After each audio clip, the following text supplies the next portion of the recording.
મહેસાણા એસઓજીએ વિજાપુર વિસ્તારમાં હાઇબ્રિડ ગાંજાના જથ્થા સાથે એક શખ્સને ઝડપી પાડવાની સફળ કાર્યવાહી કરી છે। એસઓજી પીઆઈ વિનોદભાઈ ચમન પટેલના માર્ગદર્શન હેઠળ મળેલી બાતમીના આધારે ટીમે ભાવસોર ગામની સીમમાં લાડોલ રોડ પર જોગણી માતાના મંદિર નજીક રેડ કરી હતી। આ કાર્યવાહી દરમિયાન એક ઇસમ પાસેથી 12.40 ગ્રામ હાઇબ્રિડ ગાંજો મળી આવ્યો હતો।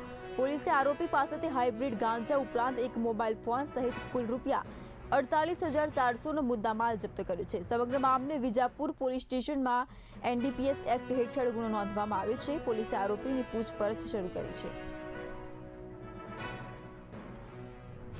વિજાપુર પોલીસ સ્ટેશનમાં એસઓજીની મોટી કાર્યવાહી તો મહેસાણામાં 12.40 ગ્રામ હાઇબ્રિડ ગાંજો જપ્ત કરાયો છે। ગાંજા સાથે એક શખ્સની ધરપકડ કરાઈ। ₹48,400 નો મુદ્દામાલ પણ જપ્ત કરાયો છે।